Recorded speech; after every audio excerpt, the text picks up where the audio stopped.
Hello and welcome to Blogging Thoughts with Kelly. This was originally recorded in my Facebook group live. If you want to have your blogging questions answered, just click the link to the free Facebook group in the description below and join us. Let's get on with the show. Good morning. Good morning. So today we are going to talk about how to inject your personality into your blog writing. This was a question that came from Crystal. Thank you so much, Crystal, for the question. I was really excited when she asked it and realized I had a lot to say about it, and I got even more excited to answer it. So thank you, Crystal, for asking. It applies to both copy and content. And if you don't know the difference between copywriting and content writing, is just in copywriting, the sole purpose of copy is to sell something, right? Content writing is like everything else online. It could be to sell something, but it's like a softer sell, more elusive, I guess. I don't know if that's the right word. Anyway, and I know that this is going to sound like a cop-out, but it's not. I genuinely mean this. If you want to get really good at infusing your personality into your blog writing, you have to just like practice. Just practice the crap out of it, right? And that is done a few ways. One, by writing tons of blog posts, right? And lots of copy and lots of emails. And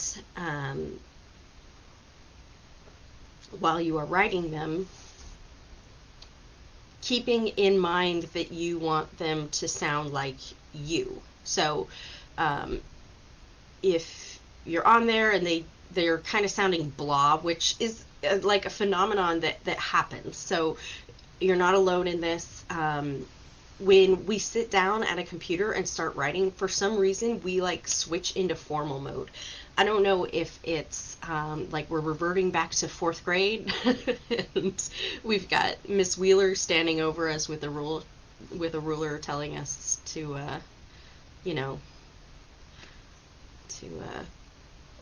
tighten up our grammar or what, but we sit down and we get really formal, like automatically. And so you kind of have to train that out of yourself. So practice. And then when in doubt, hi, Crystal's here. Good. Okay. So you just missed the first tip, which is practice. And I know that sounds like a cop-out, but it's not. So you need to be writing a lot. And then when you are writing, try to keep in mind that you are wanting your personality to shine through. Even in the editing process or as you're going along, if you come across some boring sentences, maybe take another look at them. How can I infuse my own personal spice into this? Your own personal Crystal spice. And Crystal, you're funny. You're always cracking people up in the Facebook group. So I was actually kind of surprised to hear that you thought your writing was coming across kind of without your personality, because you have a like big funny personality, but also, which I was just saying, is something weird happens when we sit down at our keyboard. We go into formal mode, like we really just kind of snap into this weird formal mode. So like I said, you need to practice a lot and then go back through that while you're practicing and see if you can spice it up with more of you. Like, think, would I say this? Would this sentence come out of my mouth, right? Not, would I write this sentence? Would this sentence come out of my mouth this way? If not, write it like you say it. Go back and write like you talk. When in doubt, I go like balls to the wall Kelly, right? So I will go back through, if I've written a piece that just doesn't sound like me, I will go back through and just go like really nuts Kelly, right? And then I can reel it back in later if it's like too out there, you know what I mean? Because I'm pretty off the wall. Crystal, I feel like you kind of are too. We have a similar sense of humor. It's not going to convey in every single piece of writing, but I would rather get it out there and get it on paper and then reel it back a little bit and then be left with like juicy nuggets of personality, right? And then another thing that I like to do, which I hear a lot of people counseling against this, and I'm going to take the opposite stance. Start with templates. Start with templates. So, actually, the email that I wrote yesterday that Crystal commented on, she said that she has fun reading my emails, which is a great compliment. Thank you so much. And that she wishes her personality would shine through. That started as a template. It did. It started as a template that I got in this challenge launch bundle I'm doing. I'll link to it later. But what I do is I start with a template for copy and for emails, because it's new to me. I've not written copy before, right? And I've not written emails that much before. So it's new to me. I need a place to start. I need something other than just like the blinking cursor of death. So I start with the template, and then by the time I'm done working through the template, it's like a whole different thing. It's not recognizable as a template anymore. It's mine. It's my thing. And it really helps to just get the juices going. So some of the current templates that I'm using are by Leitman. I got some email templates from her. Of course, Kate Doster's email fairy is wonderful, and Kate's hilarious anyway, so it's really inspiring. And then this challenge launch bundle that I have, and again, I'll link to those later. And another thing that I did to help nail my personality in my writing is I honed in on my quirks, and then I flaunt them relentlessly. So one thing about me is that I love tacos. Like, if you know me, you know I love tacos. Like, people bring me taco stickers, and my friend at my last job brought me a little like taco stuffy. You know, if you know me, you know that I'm borderline obsessive about tacos. If I could, I would eat them breakfast, lunch, and dinner all the time. And so I work that into my copy frequently. It's on my sales pages, it's on my About Me page. It made it into the most recent email I sent out, and it just helps. It helps people feel like they know you, right? And it's no bullshit. It's true. Like, I love tacos.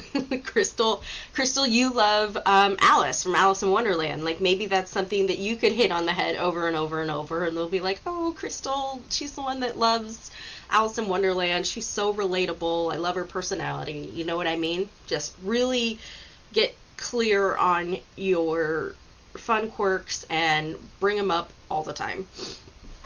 And then another way that's really good to infuse your personality into your blog writing is with anecdotes. I think you should tell stories, and I think you should tell stories really often. There's really no better way to relate to people that are gonna be your people than to tell a story, especially if it makes you kind of vulnerable, which can be scary, but I mean, it is what it is. Are we here to hide, or are we here to be seen? I mean, we are putting our thoughts on the internet.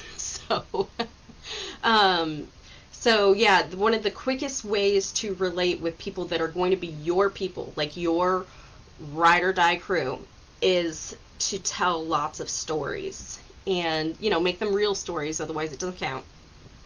But the more anecdotes you can tell, the more relatable you're going to be, and the more your personality is going to shine through, because not only is it your experience, but nobody else can experience it the way you experience it. Nobody else can retell it the way you retell it, right? And I recently did this with an email I sent out. I was talking about a journaling exercise that I had done. Hi, Nicole. Nicole's here too. I was talking about a journaling exercise that I had done, and how it really helped me uncover a lot of roadblocks in my mind that I didn't know were there. And at the end of the email, I was like, this is kind of boring. And I went back in and I shared the roadblocks that I found in my mind. And it was really hard. I'll tell you guys, it was really hard to admit that to a whole bunch of people over email that most of who I've never known, right? Because it was really vulnerable stuff. Like, I'm scared that I won't be able to support my family in the long run with my blog and things like that. You know what I mean? Like, things that if a troll got a hold of that, like, they could really rip me a new one. So, but it also helped me really tell them who I am without coming out and being like, hey, this is who I am. You know what I mean? And it just by telling a story, right? So there's a book, long story short, I'll link to this too. This is really good. It was actually written for like stage performers, I think, but it's really good at getting you to identify your stories, because we all have tons of stories. We just don't realize it, because to us it's boring. It's our life. We're used to it. We're too close to it. It's every day. But she teaches you how to recognize those little story nuggets in your own life, and then sort of how to put that out into the universe in a fun and enticing way. You know what I mean? They don't need to know every single detail. They just need to know A to B to relatable. So that one's called Long Story Short, and it's really good. Whoopsie doodle. Yeah, so that's what I have to say about how to inject your personality into your blog writing. Do not censor yourself. If I had anything to say today, it would be that. And what I think, when I find myself censoring myself, which, let's be honest, isn't very often, is I'm creating a business for me, like that I enjoy going to, right? I don't want to create a business where I have to deal with people that I'm not allowed to swear around all day, because that's not me. I swear like a sailor. I want to deal with people that are cool with that and accept me for me, and I accept them for them, and they know they can drop an F-bomb and I'm not going to care. You know what I mean? So when I find myself censoring myself too much, I remind myself, you're building this for you. You're building this for you. Like, I'm here to help people, but I am also here to create a life for me where I love the people that I am working with. You know what I mean? I don't think there's anything wrong with that. You can be in service and be happy at the same time. Crystal says, I'm a really great storyteller, aka oversharer, but writing like an SEO post, which is 90% of what I write, I turn into a dry old boring professor. Oh my god, girl, I hear you. And actually, on Wednesday, I'm going to talk about how to write for SEO and still have it sound natural, because Melissa Lott asked about Yoast suggestions and how sometimes Yoast suggestions can make your writing sound really unnatural. And I have a lot to say about that too, of course I do. So what I would say is that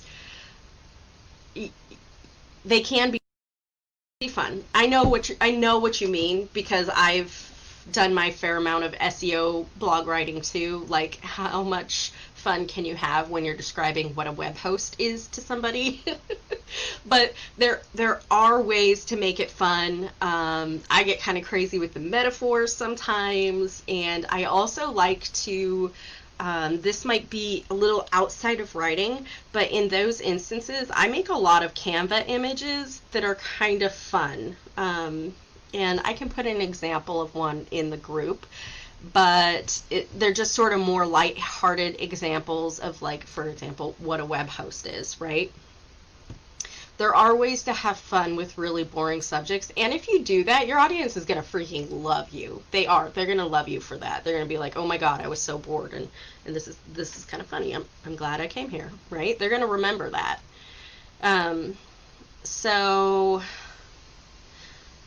Yeah. yeah, I'm going to go more in depth on that in particular on Wednesday. There's a blogger that is really good at this, and I can't remember who she is, but I'll find her by Wednesday.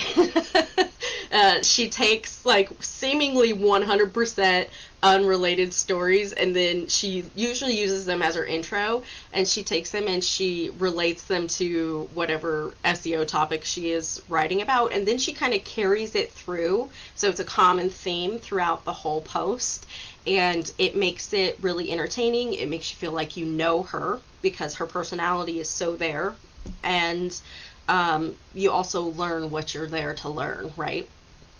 So I think there is a great way to do it. And yeah, Chris, I agree. You are a great storyteller. I think if you could take some of those great stories you have and just relate them to your SEO post, and I totally think you can do it. You're in the homeschooling niche.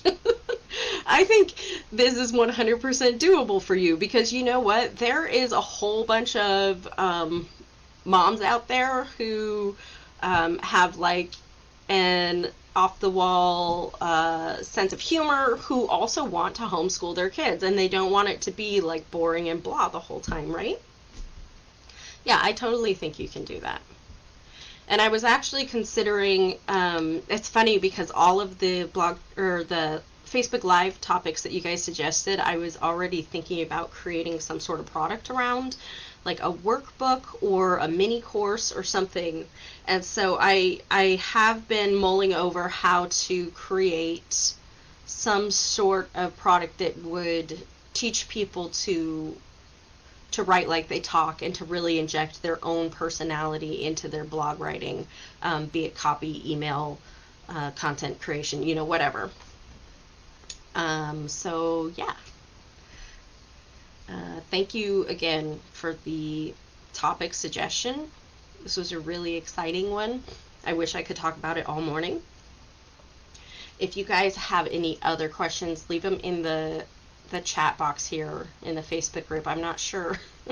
I feel like I get off of here and then there's always like 20 more questions that I couldn't see. Oh, Nicole says, what's a good alternative to Yoast? If Yoast wants me to be boring, then I don't want to use it. I know that there is an alternative to Yoast. I don't know what it's called. I think Yoast is amazing, and you don't have to pay for the pro version. The free version is just fine. It's not that Yoast wants you to be boring. It's that Yoast is a computer, and it can only come up with computer suggestions. So like more transition words or more active voice, right? And then we have to take those suggestions and then apply them to our writing, which already came out, right? And a lot of the times the act of applying these computer generated suggestions to our natural writing makes it sound really unnatural, naturally. Anyway, and I think Yoast is great. I think we just have to know how to wield it, and we have to understand that it's not a human being. I think it's 100% doable to both appease Yoast and the SEO gods and make your writing sound super natural and spicy and Nicole-y and crystal-y. Yeah. Okay, that's it. I'm going to keep drinking my coffee. Oh, rank math, yes. Crystal, thank you. It's rank math. I've never used it, so I can't say anything about it, but rank math. Good job, Crystal. Crystal says, ugh, active voice, sometimes passive voice is more suitable. Agreed. Yeah, and sometimes it sounds weird to put it in there, and it's okay. It's okay to have yellow lights on Yoast. They don't all have to be green. Yeah, I actually am working on a little booklet called Amazeballs Active Voice Blogging Workbook. So the idea is that you become so familiar with the idea of active voice, which really does change your writing for the better, that it's something you just do naturally, so you don't have to go back through and add in active voice, and then it makes your writing sound really disjointed. That's the idea. Okay, guys. 20 minutes in. Okay, day one down. I hope you guys are excited for all week of this.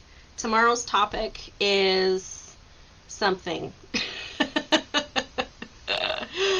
I don't remember. Hold on, I can find out. Tomorrow's topic. It was one of Melissa Lott's suggestions. Melissa had 2 really good suggestions. One of them being Yoast. Yoast is on Wednesday. Tomorrow's topic is, whoa, I can see myself. I wonder if I just broke the space-time continuum. Oh, tomorrow's how to avoid getting stuck and how to get unstuck in your blog writing. And I'm really excited to write about that. Yes, amazeballs, Nicole. I'm really excited to talk with you guys about that, because I think it's something that happens to a lot of people. And let me tell you what, I have like a whole vault of 7/8 almost done blog posts, and I got stuck and I walked away from them. It doesn't happen so much anymore, but it happened a lot in the past. Melissa says she's here. She's at work. She's listening in. Thank you for being here, Melissa.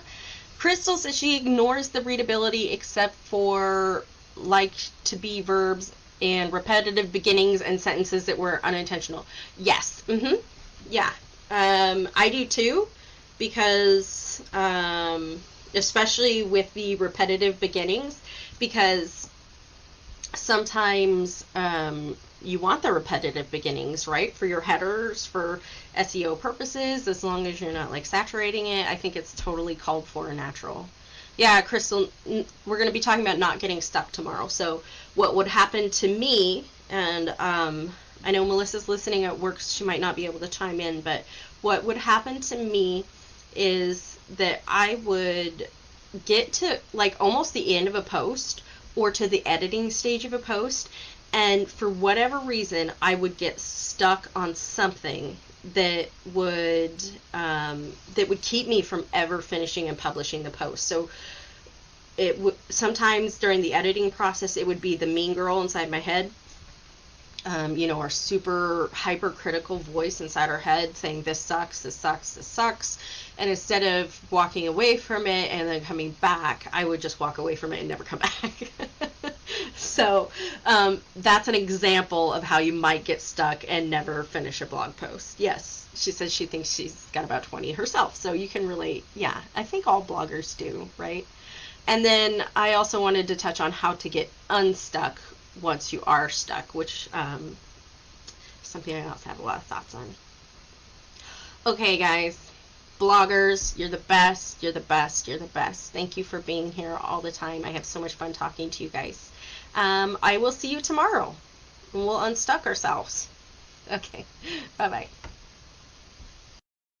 That's it for today's edition of Blogging Thoughts with Kelly. Don't forget, if you want your blogging questions answered, you can join the free Facebook group using the description below. Also, feel free to share, follow me, subscribe, like, all the things, so we can be blogging besties. Until next time, this is Kelly, signing off.